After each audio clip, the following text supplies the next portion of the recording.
네, 96회 전산회계 2급 이론 문제 풀이하도록 하겠습니다. 자, 1번입니다.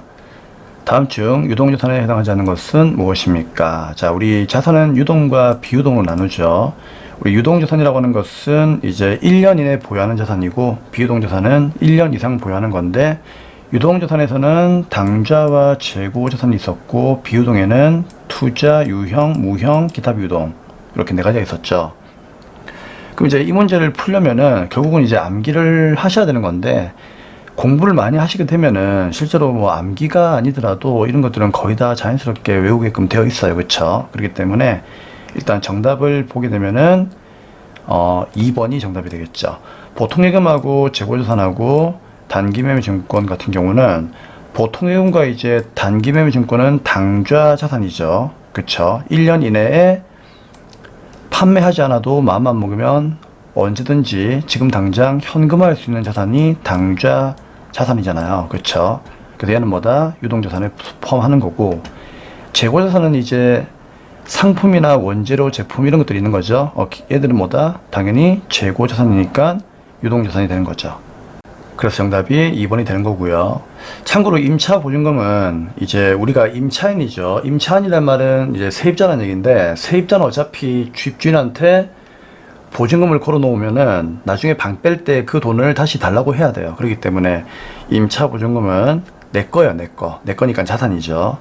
근데 일반적으로 월세 계약 기간이 1년을 거의 다 넘어가는 게 일반적이기 때문에 임차보증금은 이제 1년 이상, 즉 비유동자산에 속한다, 그렇게 보시면 될 것 같아요.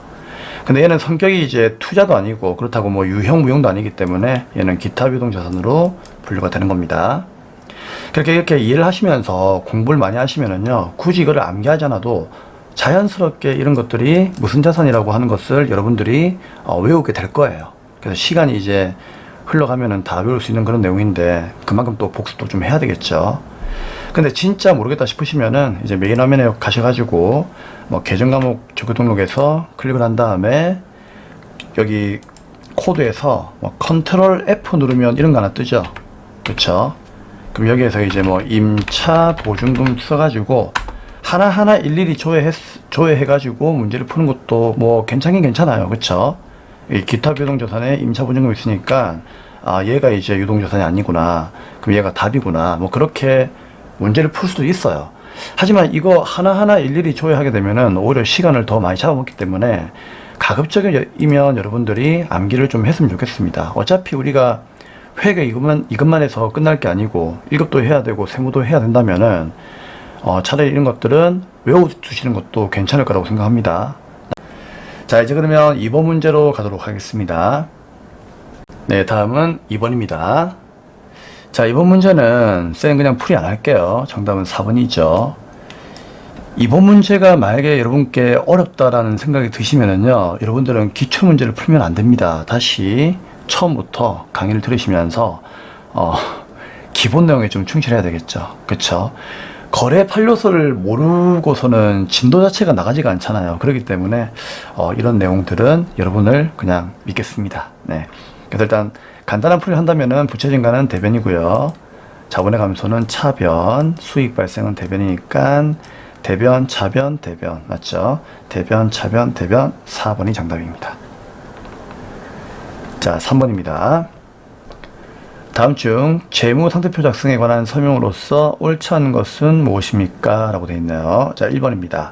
단기 매매 목적으로 보유하는 자산들은 1년 이내죠. 그러니까 1년 이내 이제 뭡니까? 사고 팔고 하는 목적이라면 그때는 뭐다? 당연히 유동자산으로 분류를 하는 거죠. 맞는 말이죠. 그래서 우리가 1년 기준으로 나누잖아요. 1년 이내이면은 유동, 1년 이상이면 비유동. 그쵸? 그 다음에 이제 2번입니다. 자산과 부채는 유동성이 낮은 항목부터 변하는 게 아니고 어떤 항목? 그렇죠. 큰 항목부터 변하는 거죠. 정답은 2번이 되겠습니다. 우리 여기 보시면 재무상태표 있잖아요. 그쵸? 재무상태표 클릭하시게 되면은 여기 보세요. 유동을 먼저 배열하고 그 다음에 비유동을 배열하잖아요. 그럼 유동이란 말이 뭐예요? 현금화가 빨리 되는 게 유동이잖아요. 그쵸? 현금으로 빨리 돌릴 수 있는 거. 그쵸? 그걸 유동이라고 하는 건데, 그래서 유동성이 크다는 얘기는 현금이 빨리 되는 것부터 배열하고 그 다음에 밑으로 갈수록 이제 유동성이 작아지는 거죠. 그래서 큰 항목부터 배열하는 거니까 이 순서대로 배열하는 거죠. 그래서 이런 걸 우리가 이제 유동성 배열법이라고 하는데, 자, 큰이 나와야 됩니다. 자, 정답은 이제 2번 나왔고요. 그 다음에 이제 3번에 자산가 부채는 원칙적으로 상가에 표시하지 않죠. 자, 이걸 뭐라고 했습니까? 총액주의라고 합니다. 그쵸? 자, 총액주의라고 합니다. 총액 표시. 그 다음에 4번에 보호기간 종료일부터, 이게 결산이죠. 1년 안에 상환돼야 되는 단기차입금은, 그렇죠, 유동부채로 분류한다. 기본 강의 때 이미 설명드렸던 내용입니다. 네, 사법 문제 보겠습니다. 자, 사법 문제도 그림을 보도록 하겠습니다. 자, 다음 자료에 의하여 상품의 단기 총 매입액은 얼마입니까? 라고 되어 있습니다. 그쵸? 자, 이 문제가 여러분들 좀 함정이 좀 깊은 문제입니다. 자, 일단 이 문제를 풀려면은 우리가 상품 계정을 그려야 돼요. 왜 그런가 하면은 지금 문제가요, 이게 순매입이 아니고 총매입이에요. 여기에 지금 함정이 있거든요. 자, 왜 그런가 하면은 우리 순매입 공식 아시죠? 자, 순매입은 공식이 뭐죠? 총매입 마이너스 매입 애누리와 그 다음에 환출, 그 다음에 매입 할인이잖아요. 근데 문제가 지금 물어보는 건 여기 있는 요 총매입이 얼마입니까? 지금 이제 이걸 물어보고 있거든요. 근데 여러분들은 순매입을 답을 하시면 안 돼요. 총매입이에요. 그럼 일단 우리가 총매입을 구하려면은 뭐를 알아야 되느냐? 순매입과 매입 애누리 환출을 알아야만 얘를 구할 수가 있는 거죠. 그쵸? 그래서 이 순매입을 구해야 되는데, 이 순매입을 구할 수 있는 자료가 어떻게 나와 있습니까? 결국은 기초의 상품과 기말 상품과 매출원가가 나왔다는 얘기는 상품 계정에서 매출원가의 산식으로 순매입을 구해라, 그 얘기거든요. 그래서 기초상품 재고액을, 자, 8만원만큼 요렇게 갖다 놓으시고요. 어차피 상품 계정 다 알고 있죠. 네, 그 다음에 순매입은 모르겠고, 자, 매출원가가 16만원이죠. 그리고 팔고 남은 기말 상품이 45,000원이죠. 그쵸? 그러면 차변의 합계하고 대변의 합계는 같으니까 요거 두 개 더해가지고 요거를 빼면은 여기 순매입이 나온다는 얘기죠. 그래서 16만원에서 45,000원 더하고 이제 8만원 빼니까는, 자, 얼마 나옵니까? 네, 12만 5천 나오는 거죠. 그죠? 그러면 이 12만 5천 원이 순매입이에요. 그러면 매입 애누리하고 이제 환출 매입 할인을 여기 대입하면 되는데, 여기에 2만 원밖에 없죠. 그래서 2만 원 대입을 하면 되는 거죠. 그러면 총매입은 결국 뭡니까? 순매입과 매입 애누리 환출 매입 할인의 합이 되는 거죠.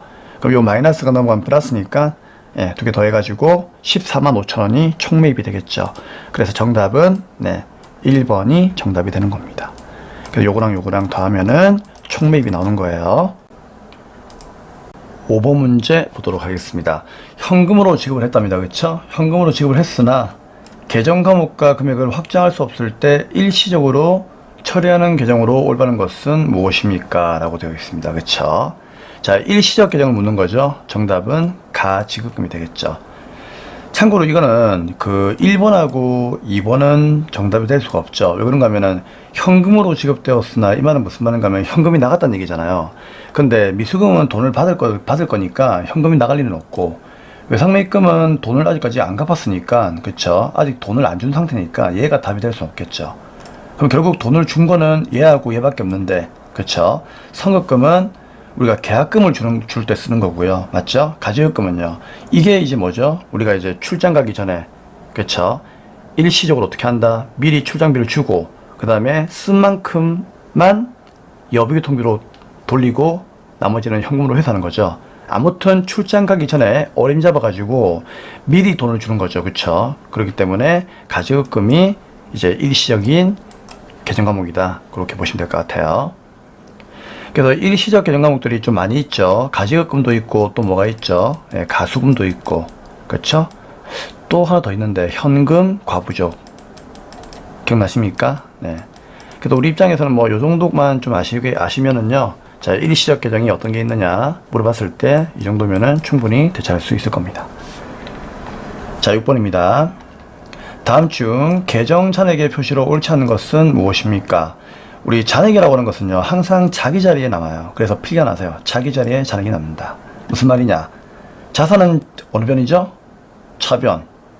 부채와 자본은요, 대변. 그러면 자산은 차변에 잔액이 남고, 부채와 자본은 대변에 남고, 비용은 차변이니까 차변에 남고, 수익은 대변이니까 대변에 남는 거죠. 맞죠? 그래서 항상 자기 자리에 남는 거예요. 그러면은 이 문제를 풀 때는요, 자, 얘가 자산인지 부채인지 자본인지 수익 비용인지를 먼저 파악을 해야 되겠죠. 그럼 예수금은 부채이니까, 그쵸, 부채라고 적어주시면 되고, 토지는 자산이죠. 그쵸. 보통예금 자산이고요. 맞죠? 외상매입금 부채입니다. 그러면 자기 자리에 잔액이 없는 건 누굽니까? 토지죠. 그래서 2번이 답이죠. 토지는 자산이니까 차변에 10만원이 와야 되는데 대변에 왔으니까 얘가 틀린 거죠. 나머지는 이제 어떻습니까? 예수금하고 외상매입금 부채니까 둘 다 잔액이 대변에 있고요. 보통예금은 자산이니까 잔액이 차변에 잘 있네요. 그렇죠? 그래서 토지가 틀린 내용이 되겠습니다. 네, 7번입니다. 단기 발생한 비용 중 차기분을 이어나는 이유로 올바른 것은 무엇입니까? 정답은 3번의 수익과 비용의 대응이었습니다. 네, 수익과 비용의 대응 원칙이라고 하는데, 야, 이 문제는 전산액의 1급 정도에서 좀 출제했으면 좋지 않았을까 하는 그런 아쉬움이 있네요. 굳이 전산액의 2급에서 그쵸, 출제했어야만 속이 시원했냐. 자, 그 얘기인데, 우리 전산액 2급은 기초이기 때문에 좀 이론적으로 내게 되면은요, 좀 여러분들이 좀 많이 거부감이 있죠. 그렇기 때문에 2급은 좀 가볍게 좀 내고, 그쵸. 그 다음에 1급에서 또 이런 이론적인 내용들을 좀 출제했으면 좋겠는데, 또 일단 출제위원께서 출제를 했으니까 설명을 좀 해드릴게요. 자, 우리 그 회계 기준에서 비용을 인식하는 기준이 있는데, 쌤이 좀 쉽게 이제 여러분께 전달하기 위해 가지고, 이렇게 세 가지로 분류를 좀 간단하게 정리해 보았습니다. 자, 먼저 직접 대응이 있는데, 직접 대응이 있고 간접 대응이 있고 즉시 비용의 인식이 있어요. 그러니까 직접 대응이라고 하는 것은 뭔가 하면은, 이제 비용이라고 하는 것은 수익을 그냥 따라다닌다 그런 뜻이에요. 그러니까 어떤 수익이 발생을 했다면은, 그 연도에 어떤 수익이 발생했다면은 그 수익을 얻기 위해서 지출된 비용이 있지 않느냐, 이게 바로 수익 비용의 대응 원칙이에요. 이해할 수 있겠죠? 그래서 수익이 발생한 연도에 그와 직접 관련되는 비용을 인식을 해주자. 이게 직접 대응인데, 요 직접 대응의 이제 가장 대표적인 케이스가 이제 매출액과 매출원가였죠. 쌤이 이제 재고자산 때 여러분께 설명해 드렸죠. 상품이라고 하는 것은 원래 우리가 돈 주고 사오는 거니까, 상품을 사오게 되면 돈 쓰는 거니까 당연히 그건 비용이에요. 비용인데 즉시 비용으로 잡지 않죠. 왜요? 일단 상품이라고 하는 자산으로 잡아 놓았다가 나중에 이 상품을 팔아 가지고 돈을 벌었을 때, 그쵸, 벌었을 때 그때 상품이 비용이 되는 거죠. 그때 상품이 비용이 될 때 어떤 비용의 이름으로 바뀝니까? 그렇죠. 상품 매출원가. 매출원가라고 하는 비용으로 바뀌는 거죠. 그래서 이 비용이 수익을 졸졸 따라다니는 거예요. 이런 걸 직접 대응이라고 해요. 아시겠죠? 대표적인 케이스가 이런 게 있다. 그렇게만 아시면 되고요. 근데 이제 어떤 비용이 수익과 직접적인 관련이 있는 건 아니지만, 어찌 보면 이것도 뭐다? 관련이 있는 것이다. 좀 포괄적이다. 간접적이다. 뭐 그런 경우도 있어요. 그런 경우에는 어떻게 한다? 그 비용을 그 기간 동안에 체계적이고 합리적인 기준에 의해서 배분하는 거죠. 그래서 이런 케이스가 어떤 것들이 있는가 하면은 감가상각비, 그 다음에 임차료, 보험료 같은 것들이 있습니다. 그래서 여기 있는 7번은요, 그 간접 대응을 이야기하는 거예요. 그러니까 단기에 발생한 비용이 있다. 예를 들어서 임차료, 뭐 보험료, 이런 비용이 있잖아요. 그쵸? 뭐 예를 들어서 임차료가 있는데, 내가 이 건물에 세를 10월 1일 날에 들어온 거예요. 근데 집주인한테 1년치의 임차료를 다 주었다는 얘기죠. 내년 거까지. 그럼 내년 거는 뭡니까? 9월 말까지 주었다는 얘기죠. 하지만 이번 연도 단기에 발생한 임차료는 얼마입니까? 10월 1일부터 12월 말까지만, 그러니까 10, 11, 12, 요 3개월치만 단기에 임차료가 되는 거죠. 그래서 이 3개월치는 뭐다? 단기에 우리가 돈을 벌기 위해서 간접적으로 대응된 비용이니까 요만큼만 비용으로, 그렇죠, 인식을 시키고, 그럼 나머지 다음 연도 9개월치는 어떻게 한다? 그건 이번 연도에 발생한 게 아니니까 어떻게 하자? 그렇죠, 다음 연도로 이연시키자, 그런 얘기예요. 그래서 이런 대응 원칙이라고 하는 것은 한마디로 뭐다? 발생주의하고 비슷한 개념이라고 생각하시면 되는 거예요. 아시겠죠? 대응 원칙이 발생주의하고 거의 비슷한 그런 내용이다. 그렇게 보시면 될 것 같아요. 그래서 이 9개월치는 다음 연도의 비용이기 때문에 다음 연도로 이연시켜야 되겠죠. 그래서 이 이름 뭐라고 합니까? 성급 비용으로 우리가 분개하잖아요. 그쵸? 그거 얘기하는 거예요. 그래서 간접 대응을 얘기하는 겁니다. 이런 간접 대응도 하나의 뭐다? 수익과 비용의 대응원칙으로 볼 수가 있다. 그렇게 보시면 될 것 같아요. 근데 이제 이렇게 대응에 실패하는 경우가 있어요. 실패하게 되면은요, 그때는 뭐다? 즉시 비용으로 인식합니다. 무슨 말인가 하면은, 내가 광고를 했어요. 광고를 했는데, 이 광고를 하는 것이 지금 당장 우리에게 수익을 벌어다 주는 건 아니에요. 광고는 열심히 했지만 수익이 생기지 않을 수도 있다는 얘기죠. 맞죠? 그럼 이런 경우는 어떻게 한다? 미래의 경제적 효익이 기대가 되지 않을 수도 있다는 얘기죠. 그렇기 때문에 이런 경우는 좀 애매모호하니까 대응이 실패가 됨으로 인해 가지고 즉시 비용이 되는 겁니다. 그래서 비용은요, 정리하자면 매출액과 매출원가처럼 이제 직접 대응이 되는 경우도 있지만, 그쵸? 감가상각비나 임차료 보험료처럼 이제 기간에 걸쳐 가지고 배분되는 경우도 있다, 그런 얘기죠. 그래서 직접 대응과 간접 대응이 있다, 그런 얘기예요. 하지만 이런 대응에 실패하게 되면은 그때는 어떻게 한다? 즉시 비용으로 인식을 해주는 거죠. 자, 그런 것들이 이제 뭐 광고 선전비 뭐 이런 것들이 있습니다. 종업원 급여. 그쵸? 자, 요렇게 정리하시면 될 것 같아요. 자, 그래서 일단 정답은 3번으로 보겠습니다. 간접 대응을 얘기하는 것입니다. 자, 다음 이제 8번 문제 보도록 하겠습니다. 네, 다음은 8번입니다. 다음 거래를 회계 처리했을 때, 회계 처리가 뭐죠? 분개했을 때 그 얘기예요. 분개했을 때 차변과 대변에 기록되는 개정 과목이 아닌 것은 무엇입니까? 자, 3월 2일 날입니다. 이거 분개하시면 돼요. 자, 분개 밑에 잘 돼 있죠? 정답 그냥 보겠습니다. 자, 송파로부터 상품 200만 원만큼을 주문받았죠. 여러분, 주문은 거래가 아니니까 분개 안 하죠. 우리 회계상 거래가 아닌 것은 뭐가 있었죠? 주문, 그 다음에요, 계약, 보관, 약속, 종업원, 채용. 기억나십니까? 꼭 암기하셔야 돼요. 그래서 이거는 분개 안 하고요. 계약금 40만원 현금 받다. 이건 분개해야 되겠죠.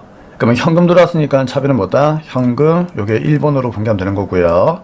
자, 계약금 받았으니까 대변에 선수금이라고 하는 부채가 증가하는 거죠. 요게 2번이죠. 그쵸? 그 다음에 3월 26일. 3월 2일 날에 주문받았던 상품을 인도했어요. 팔았다는 얘기죠. 그리고 계약금 40만원만큼을 빼고 나머지 160은 약속금 받았습니다. 그러면 상품 팔았으니까 대변에 상품 매출, 요걸 첫 번째로 공개하시면 좋고요. 그 다음에 계약금 40만원 빼고 160만원만큼은 어원받았으니까 요 선수금이 사라지는 거죠, 한마디로. 그러니까 선수금 사라지는 걸 두 번째로 공개하시면 좋고요. 부채 감소. 그 다음에 나머지는 어음 들어왔으니까 받을 어음을 세 번째로 공개하시면은 좀 쉬울 수가 있다, 그 얘기였어요. 그럼 이때 그 차변 대변에 이제 기록되는 개정 과목이 아닌 것은, 이 말이 무슨 말인가 하면은 이렇게 분개했을 때 나오지 않는 개정 과목이 뭐냐, 그 얘기예요. 누굽니까? 이번에 예수금이죠. 전혀 보이지 않죠. 그쵸? 예수금은 월급 줄 때 생기는 거기 때문에, 그쵸? 월급 줄 때 우리가 세금 떼잖아요. 그때 이제 생기는 게 일반적이기 때문에 얘는 이제 월급 주는 거, 뭐 소득을 주면서 세금을 떼는 거, 그런 거하고는 전혀 관계가 없어요. 그렇기 때문에 2번이 아닌 것입니다. 자, 9번 가겠습니다. 그렇죠. 8번과 9번이 연계가 있었네요. 다음 중 회계상 거래에 해당하는 것은 무엇입니까? 쌤 방금 8번 문제 풀면서 쌤이 그래서 이제 이거를 일부러 이렇게 한 거예요. 두 번씩이나 좀 이렇게 반복을 해드리려고. 주문은 쌤이 거래가 아니라고 했죠. 주문, 계약, 보관, 약속, 조건, 채용. 그쵸? 9번에서 또 이걸 묻더라고. 그래서 쌤이 미리 뭡니까? 한 번 더 언급을 한 거예요. 그래서 회계상 거래에 해당하는 것은 무엇입니까? 라고 되어 있죠. 그러면 해당하지 않는 것은 뭐예요? 대표적인 케이스가 주문, 계약, 보관, 약속, 종업원 채용이죠. 요 5개가 이제 일반적으로 가장 이제 대표적인 케이스입니다. 그러면은 거래에 해당하는 것을 묻고 있으니까 나머지 3개는 거래가 아니겠죠. 그쵸? 그럼 정답 몇 번입니까? 네, 1번이 되겠죠. 화재로 인해서 상품의 일부가 파손되었다. 그러면 대변의 상품으로 분개하고 차변에 뭐예요? 재해 손실 분개하잖아요. 그쵸? 거래에 해당한다는 것은 분개가 가능하다는 얘기예요. 분개가 가능하면은 그건 거래예요. 근데 분개가 가능하지 않으면 그건 거래가 아니에요. 아시겠죠? 그러면 1번은 분개할 수 있으니까 1번이 정답이 되는 겁니다. 근데 2번은 왜 안 되느냐? 쌤이 얘기했잖아요. 채용은 거래가 아닙니다. 맞죠? 그 다음에 신규 거래처로 희망 상사를 선정했답니다. 뭐 선정만 한 거지. 맞죠? 그러니까 야 우리가 너가하고 앞으로 거래할게 이렇게 선정 즉 약속만 한 거지 지금 당장 내가 물건을 사거나 파건 아니잖아요. 판 건 아니잖아. 그렇죠? 그렇기 때문에 당연히 이것도 거래가 될 수 없는 거고요. 맞죠? 그 다음에 4번도 마찬가지예요. 사업 확장을 해서 새로운 건물을 임차하기로 결정을 했답니다. 그래 결정을 했어. 어쩌라고. 그쵸? 결정만 한 거지 내가 돈 주고 뭐 실제로 계약서를 쓴 건 아니잖아요. 그쵸? 그쵸? 결심. 뭐 결심도 하나 적어 놓을까요? 네. 결심. 이렇게 따지면 너무나 많아요. 그쵸? 하지만 이런 것들은 일단 뭐다? 분개하기가 좀 애매모호하잖아요. 그쵸? 그래서 분개가 불가능합니다, 얘들은. 그래서 분개가 불가능하면은요, 거래가 아니다. 그 얘기예요. 그래서 1번이 정답이 되겠습니다. 네, 10번입니다. 자, 내용연수 경과에 따른 감가상각비 변화를 나타낸 그래프와 관련이 없는 상각 방법은 무엇입니까? 우리 여기가 내용연수고요. 여기가 감가상각비인데 여기가 0이라면 내용연수가 지날수록 이 그래프가 밑으로 이렇게 내려오는 거 맞죠? 우하향하는 거. 자, 이런 그래프는 주로 어디서 많이 봤죠? 정률법에서 많이 봤죠. 그러면 이 그래프하고 관련이 없는 상각 방법은 뭐냐 이제 글 묻고 있는 건데 정답은 누구겠습니까? 당연히 네, 4번의 정해법입니다. 우리 정해법은 그래프가 어땠죠? 내용연수가 지나도 이렇게 평행했잖아요. 맞죠? 그렇기 때문에 정해법이 정답이에요. 그리고 이제 나머지는 쌤이 이제 이론 시간 때 얘기를 했는데 이렇게 평행하는 그래프는 정해법밖에 없다고 했죠. 근데 정률법하고 연수학계법하고 이중체감법들은 전부 다 그래프가 평행하진 않고요. 전부 다 우하향하는 그래프로 그렇게 이제 생겼습니다. 그렇기 때문에 혹시나 이렇게 나왔을 때 우리는 정해법을 여러분들이 정답으로 이제 체크하시면 되고요. 자, 이 세 가지는 아무튼 뭐죠? 초기에는 감가상각비를 좀 많이 잡잖아요. 그렇죠? 많이 잡고 갈수록 감가상각비가 줄어드는 그래프죠. 맞죠? 그래서 이런 이제 방법을 다른 말로 뭐라고 하죠? 가속상각법이다라고 이렇게 이야기합니다. 가속상각이 뭔가 하면은요. 이제 기계장치 같은 경우에는 어떻습니까? 사용 초기에는 새 거니까 능률이 높잖아요. 그쵸? 발음이 너무 강했습니까? 죄송합니다. 자, 처음에는 새 거니까, 네, 그쵸. 이 경상도 사투리가 나오다 보니까 좀 이해해 주세요. 나름 또 서울말이라고 자부하고 있는데, 여기 서울말이 아니더라고, 보니까. 자, 그래서 이제 사용 초기에는 이제 능률이 높지만, 사용할수록 능률이 떨어진다는 얘기죠. 기계가 오래되면은요, 능률이 떨어져요. 그렇기 때문에, 이 기계가 어떻습니까? 좀 새 거일 때, 좀 짱짱할 때, 그쵸? 짱짱할 때 어떻게 하자? 감가상각비를 좀 많이 잡고, 아시겠죠? 이 기계가 노후가 되었을 때는 이제 감가상각비를 좀 작게 잡자 그런 얘기죠. 그래서 자, 사용할수록 능률이 떨어지니까 초기에는 많은 금액을 비용 처리하고 시간 지날수록 감가상각비를 좀 작게 잡자 이런 걸 가속상각이라고 하는데 이 가속상각은 이제 주로 이제 정률법이 가장 대표적인 케이스고 나머지도 우로 활용하는 그래프니까 가속상각법이라고 보시면 되겠습니다. 네, 11번입니다. 자, 다음 중 비유동부채에 해당하는 것은 무엇입니까? 쌤이 비유동부채는 어떻게 암기하라고 했죠? 그렇죠. 우리 유동부채 앞에 장기라고 하는 말이 붙으면은 비유동부채이죠. 예를 들어서 장기차입금, 장기외상매입금 이런 것들요. 그리고 이제 쌤이 중요한 거 세 가지를 좀 암기하라고 했죠. 첫 번째는 퇴직급여 충당부채 기억나십니까? 이것도 비유동부채이고요. 그 다음에 사채. 그쵸? 그 다음 또 뭐 있었죠?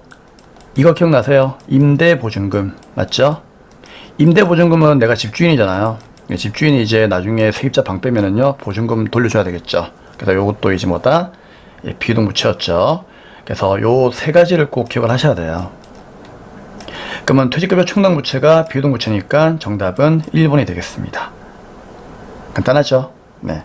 잘 모르겠으면 이제 여러분들이 여기 계정과목 적어놓고 가셔가지고 여기에서 비유동부채를 클릭을 해서 또 찾으시면 되지만은 이런 거 너무 좋아하지 마시고요. 그냥 좀 암기를 하셔가지고 푸시는 것이 더욱더 빠르게 풀 수가 있습니다. 오히려 이런 거 전산영어하고 이렇게 하면은요, 오히려 시간만 더 잡아먹어요. 그렇기 때문에 외울 수 있는 건 좀 외우자. 그게 쌤 바람이에요. 참고로 유동성 장기부채는 장기란 말이 붙었지만 죄송합니다. 장기란 말이 붙었지만 이 앞에 유동성이란 말이 나와 있기 때문에 그쵸, 얘는 유동부채에 속한다라고 기억하시면 될 것 같습니다. 네, 12번입니다. 자, 12번 문제는 이제 그림으로 좀 풀면서 이해를 도와드릴게요. 물론 이제 공부를 많이 하신 분들은 이 문제를 풀 때 그림이 아니라 이제 그 공식으로 풀 수 있습니다. 그쵸? 있지만은 이제 여러분들이 좀 공부를 할 때는요, 그래도 그림을 좀 그리면서 공부를 하시는 것이 좋다고 생각해요. 그래야만 좀 이제 폭넓게 이해를 할 수가 있고, 그렇게 하다 보면은 자연스럽게 공식도 이해가 될 겁니다. 자, 그럼 먼저, 자, 문제를 좀 보시게 되면은, 다음 제시된 자료에 의하여 2기 키말 자본금을 계산하면 얼마입니까? 라고 묻고 있습니다. 그쵸? 그러니까 요 2기의 키말 자본이 얼마냐, 그 얘기예요. 근데 이 문제는 어차피 1기가 나와 있기 때문에 이제 1기의 내용이 풀리지가 않으면은 2기가 풀리지 않아요. 그렇기 때문에 자, 1기 내용부터 먼저 풀어보겠습니다. 자, 제일 좋은 건 BS와 IS를 그리는 거예요. 자, 이게 1기라고 생각하고요. 자, 1기의 기초의 BS, 기말의 BS, 그 다음에 IS를 하나 그렸습니다. 자, 그러면 이제 하나씩 넣어 볼게요. 자, 기초의 자본금은 얼마입니까? 30만원이죠? 그쵸? 그럼 여기다가 30만원 일단 넣으면 돼요. 자, 쌤 이렇게 연필로 쓰겠습니다. 자, 기말 자본금은 안 나와 있죠? 그럼 이건 놔두면 되고요. 자, 총 수익이 얼마입니까? 10만원. 그 다음에 총 비용은 안 나와 있고요. 자, 총 비용은 안 나와 있는데 이제 여기가 중요해요. 단기 순이익이 3만 나왔잖아요. 그럼 일단 BS를 보니까는 단기 순이익이 어떻게 나왔는지 알 수가 없어요. 근데 IS를 보니까 우리가 구할 수 있는 거죠. 왜? 순이익이 3만 나왔다는 얘기는 비용이 얼마라는 얘기예요? 7만 원이라는 얘기잖아요. 왜냐면은 수익이 많아야만 이익이 나오는 거니까. 맞죠? 그럼 나는 10만 원 벌었는데 7만 원 썼단 말이야. 그래도 얼마가 남아있다? 3만 남아있으니까 그 3만 원이 단기 순이익이잖아요. 그래서 우리가 기초과정에서 단기순이익은 이렇게 차변에 3만원 표시하면 됩니다 라고 배운 적이 있었죠. 그러니까 요걸 마무리 지으면 되는 거예요. 그쵸? 근데 그거 아시죠? 재무상태표에서도 단기순이익을 3만원 구할 수 있죠. 어떻게 하면 되겠습니까? 물론 공식으로 따지면은 기말 자본에서 기초의 자본을 빼면 된다, 뭐 그렇게 얘기를 했지만, 그냥 심플하게 얘기하면은 기초의 자본이 기말에 가가지고 증가하면은 이익이 나오고요, 감소하면은 손실이 나온다, 그런 얘기 있잖아요. 그렇죠? 그러면 기말 자본이 얼마였길래 이익이 3만 나왔을까? 그렇죠. 30만원짜리가 기말 가가지고 3만원만큼이 올랐겠지. 그러면 기말 자본은 33만원이었다, 그 얘기예요. 이해되겠죠? 그러면 이제 1기의 내용은 끝이 나는 겁니다. 자, 그러면 기말 자본금이 33만 되는 거고, 그 다음에 비용은 이제 7만원이 되는 거죠. 근데 문제는 이걸 구하라는 얘기가 아니고 2기의 기말 자본금 얘가 얼마냐 그 얘기거든요. 얘가 얼마냐 그 얘기이기 때문에 우리가 이제 2기의 또 BS와 IS를 그려야 됩니다. 그래서 그려보면은, 자, 2기는 어떻게 될까요? 자, 2기는 또 넣어주시면 되는 거예요. 자, 2기에 보니까 야, 이때는 이제 기초의 자본도 기말 자본도 없죠. 그쵸? 근데 수익과 비용은 나와 있네요. 자, 수익이 얼마입니까? 40만원. 비용이 얼마예요? 33만원이죠? 그쵸? 그러면은 이익이 얼마 나왔다는 얘기예요? 7만원 나왔다는 얘기잖아요. 맞죠? 단기순이익이. 근데 우리는 지금 현재 기말의 자본이 얼마입니까? 이걸 묻고 있기 때문에 이제 얘만 구하면 된다는 얘기죠. 근데 얘는 어떻게 구한다고요? 기초의 자본이 기말에 가서 오르면은 이익 나온다는 얘기예요. 근데 BS의 2기 때의 기초 자본을 우리가 알 수가 없죠. 그쵸? 알 수가 있죠. 왜요? 자, 알 수가 없는 게 아니고 알 수가 있습니다. 어떻게 알 수 있습니까? 1기 때의 기말의 자본은 다음 연도로 넘어가잖아요. 자산가 부채와 자본은 다음 연도로 이월되잖아요. 차기 이월. 알고 있죠? 그렇기 때문에 여기 있는 이 1기 때의 기말 자본은 결국 뭡니까? 2기 때의 기초의 자본이 되는 거잖아요. 맞죠? 그럼 얘가 33만원이다 그 얘기죠. 그럼 얘가 이제 기말 가가지고 얼마가 올랐길래 이익이 7만 나왔을까? 7만원 올랐겠죠. 그러면 33만원이 7만원 오르게 되면은 기말의 자본은 얼마가 된다? 40만원 되는 거니까 정답은 3번이 정답이 되는 겁니다. 이해되죠? 그래서 이런 그림이 조금 복잡할 수도 있겠지만 요 그림을 잘 이용하시면은 여러분들이 오히려 이 문제를 더 쉽게 풀 수가 있습니다. 그래서 좀 잘하시는 분들은 공식으로 이제 풀면 되겠죠. 잘하시는 분들은 솔직히 이런 강의를 들을 필요도 없는 거죠. 알고 있으니까. 그쵸? 그래서 이건 뭐다? 좀 어려운 분들을 위해서 자 그림으로 쌤이 풀이를 해드린 거니까 자 그림으로 이해를 해보시고 그 다음에 나중에 공식을 외워주시기 바라겠습니다. 네, 13번 문제로 가겠습니다. 네, 13번입니다. 손익계산상의 계정 과목 중 영업의 비용에 해당하는 항목은 무엇입니까? 자, 우리 비용이라고 하는 거는요, 크게 두 가지로 나누죠. 첫째는 뭐다? 영업비용인 판매비와 관리비. 그쵸? 둘째는요, 영업과 관계가 없는 이제 영업의 비용이 있죠. 근데 이런 것들은 우리가 실제로 여러분들이 기본 강의를 듣고 열심히 공부하시게 되면은요, 이제 이렇게 기출 문제를 풀 때쯤 되면은 여러분들이 어떤 게 판매비와 관리비이고 어떤 게 영업의 비용이다. 그런 느낌 온단 말이에요. 그쵸? 그래서 판매비와 관리비들은요, 보통 뭡니까? 이제 말 그대로 회사를 운영하면서 지출이 되는 비용들이죠. 그럼 회사를 운영하다 보면은 직원들 월급 줘야 되고요. 맞죠? 한 번씩 힘들어하면은 이제 회식도 해야 되고요. 그 다음에 또 우리 고객들을 어떻게 합니까? 또 만족시키기 위해서는요, 어떻게 한다? 한 번씩 접대도 해야 되겠죠. 그쵸? 그렇기 때문에 이런 것들이 판매비와 관리비가 되는 거예요.